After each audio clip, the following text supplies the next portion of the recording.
and he is the next mayor of the greatest city on earth, Zohran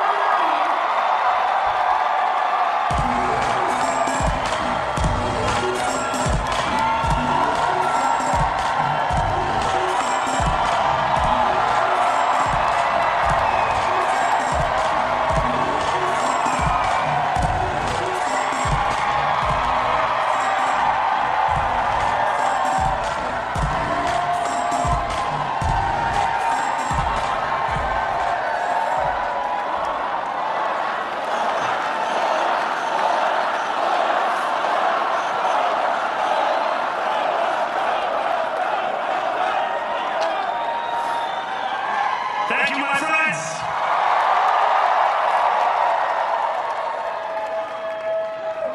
The sun may have set over our city this evening, but as Eugene Debs once said, I can see the dawn of a better day for humanity. For as long as we can remember, the working people of New York have been told by the wealthy and the well-connected that power does not belong in their hands. Fingers bruised from lifting boxes on the warehouse floor, palms calloused from delivery bike handlebars, knuckles scarred with kitchen burns. These are not hands that have been allowed to hold power. And yet, over the last 12 months, you have dared to reach for something greater. Tonight, against all odds, we have grasped it. The future is in our hands. My friends, we have toppled a political dynasty.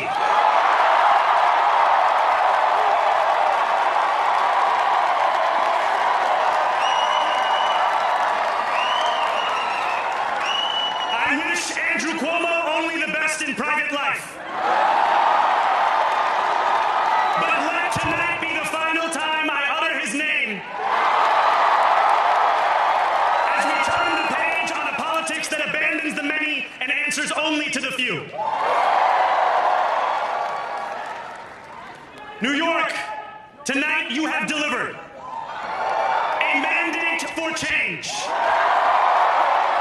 a mandate for a new kind of politics, a mandate for a city we can afford, and a mandate for a government that delivers exactly that.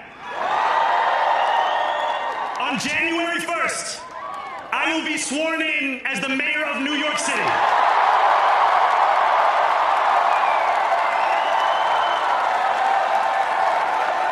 And that is because of you. So before I say anything else, I must say this. Thank you. Thank you to the next generation of New Yorkers who refuse to accept that the promise of a better future was a relic of the past. You showed that when politics speaks to you without condescension, we can usher in a new era of leadership. We will fight for you because we are you. Or as we say on Steinway, ana minkum wa ilaykum.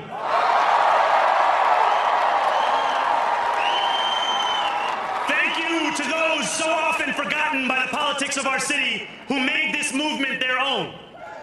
I speak of Yemeni bodega owners and Mexican abuelas, Senegalese taxi drivers and Uzbek nurses, Trinidadian line cooks and Ethiopian aunties. Yes, aunties. To every New Yorker in Kensington and Midwood and Hunts Point, know this. This city is your city, and this democracy is yours too. This campaign is about people like Wesley, an 1199 organizer I met outside of Elmhurst Hospital on Thursday night. A New Yorker who lives elsewhere, who commutes 2 hours each way from Pennsylvania because rent is too expensive in this city. It's about people like the woman I met on the BX33 years ago, who said to me, I used to love New York, but now it's just where I live. And it's about people like Richard, the taxi driver I went on a 15-day hunger strike with outside of City Hall. who still has to drive his cab 7 days a week. My brother, we are in City Hall now.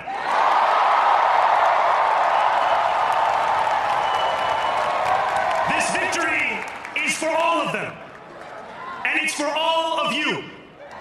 The more than 100,000 volunteers who built this campaign into an unstoppable force. Because of you, we will make this city one that working people can love and live in again.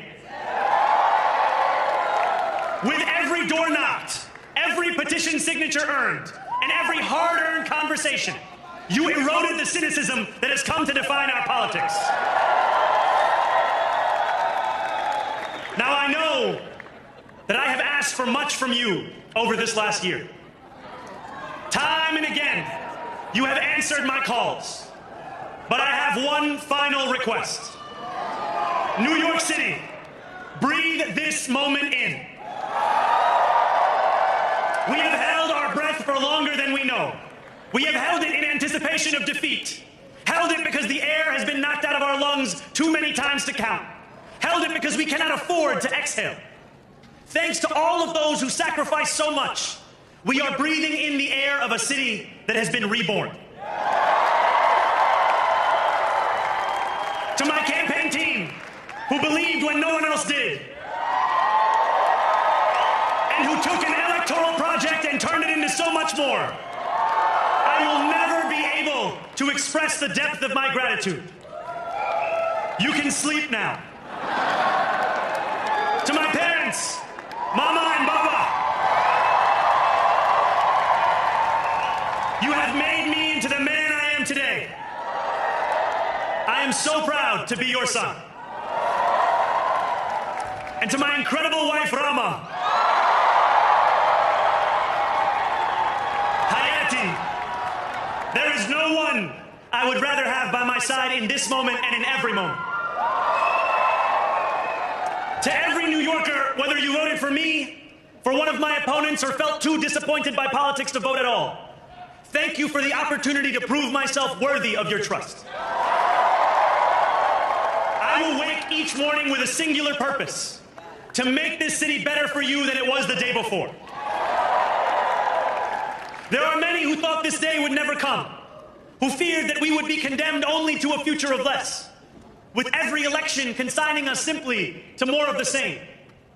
And there are others who see politics today as too cruel for the flame of hope to still burn. New York, we have answered those fears. Tonight we have spoken in a clear voice. Hope is alive. Hope is a decision that tens of thousands of New Yorkers make day after day, volunteer shift after volunteer shift, despite attack ad after attack ad. More than 1 million of us stood in our churches, in gymnasiums, in community centers, as we filled in the ledger of democracy. And while we cast our ballots alone, we chose hope together. Hope over tyranny. Hope over big money and small ideas. Hope over despair. We won because New Yorkers allowed themselves to hope that the impossible could be made possible. And we won because we insisted that no longer would politics be something that is done to us. Now it is something that we do.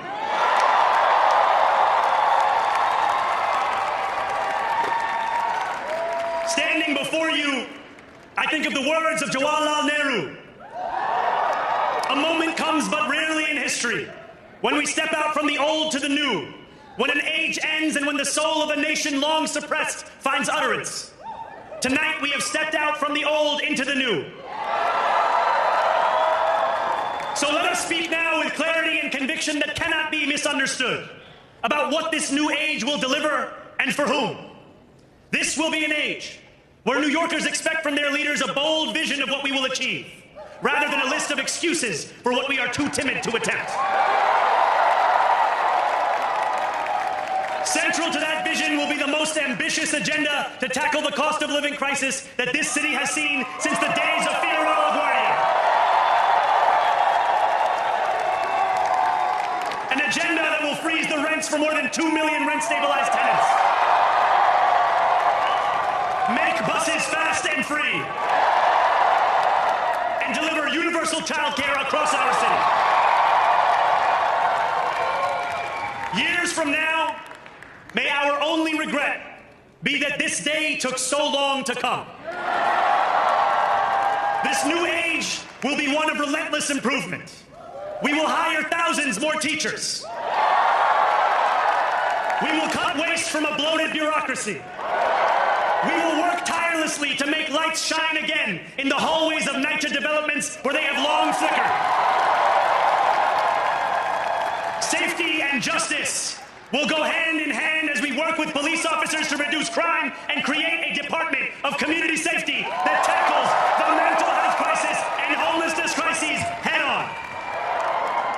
Excellence will become the expectation across government, not the exception. In this new age we make for ourselves, we will refuse to allow those who traffic in division and hate to pit us against one another. In this moment of political darkness, New York will be the light. Here, we believe in standing up for those we love. Whether you are an immigrant, a member of the trans community, one of the many black women that Donald Trump has fired from a federal job, a single mom still waiting for the cost of groceries to go down, or anyone else with their back against the wall, your struggle is ours too. And we will build a city hall that stands steadfast alongside Jewish New Yorkers and does not waver in the fight against the scourge of anti-Semitism. Where the more than 1 million Muslims know that they belong. Not just in the 5 boroughs of this city, but in the halls of power. No more will New York be a city where you can traffic in Islamophobia and win an election.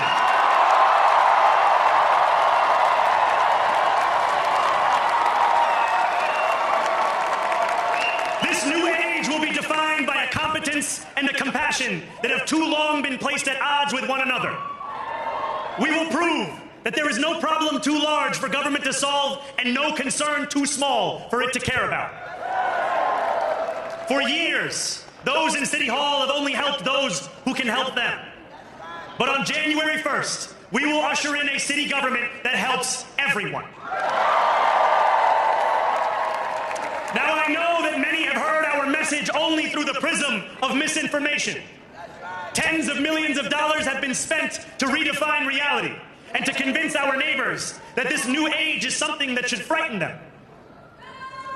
As has so often occurred, the billionaire class has sought to convince those making $30 an hour that their enemies are those earning $20 an hour. They want the people to fight amongst ourselves so that we remain distracted from the work of remaking a long broken system. We refuse to let them dictate the rules of the game anymore. They can play by the same rules as the rest of us. Together, we will usher in a generation of change. And if we embrace this brave new course, rather than fleeing from it, we can respond to oligarchy and authoritarianism with the strength it fears, not the appeasement it craves. After all, if anyone can show a nation betrayed by Donald Trump how to defeat him, it is the city that gave rise to him. And if there is any way to terrify a despot, it is by dismantling the very conditions that allowed him to accumulate power. This is not only how we stop Trump, it's how we stop the next one. So Donald Trump, since I know you're watching, I have 4 words for you. Turn the volume up.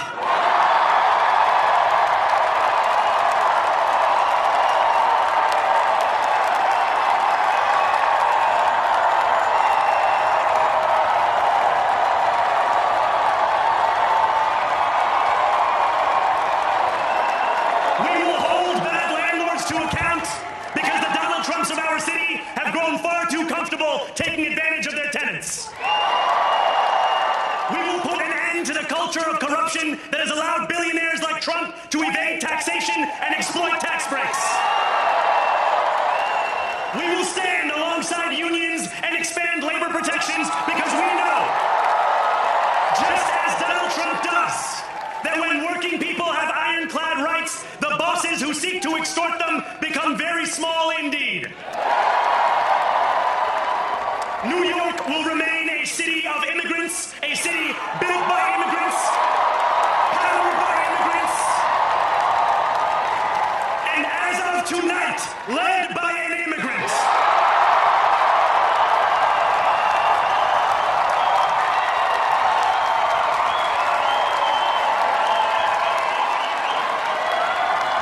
So hear me, President Trump, when I say this. To get to any of us, you will have to get through all of us.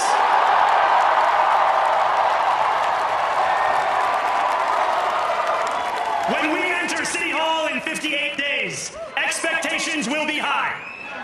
We will meet them. A great New Yorker once said that while you campaign in poetry, you govern in prose.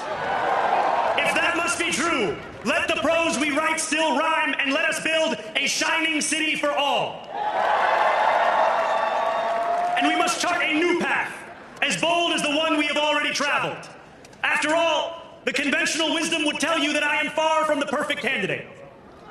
I am young, despite my best efforts to grow older. I am Muslim. I am a democratic socialist. And most damning of all, I refuse to apologize for any of this. And yet, if tonight teaches us anything, it is that convention has held us back. We have bowed at the altar of caution, and we have paid a mighty price.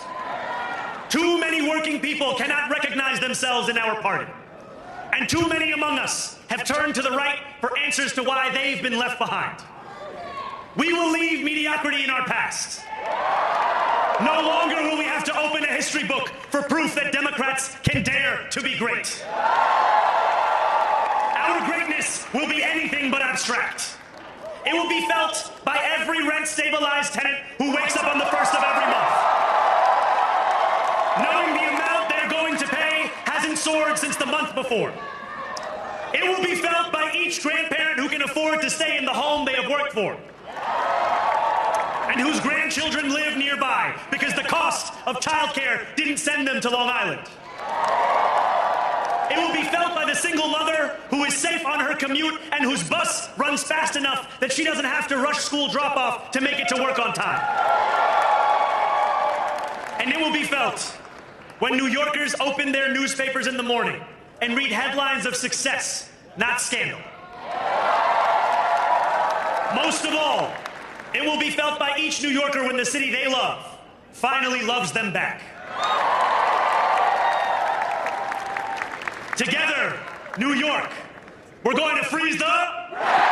Together, New York, we're going to make buses fast and... Together, New York, we're going to deliver universal... Let the words we've spoken together, the dreams we've dreamt together, become the agenda we deliver together. New York, this power, it's yours. This city belongs to you. Thank you.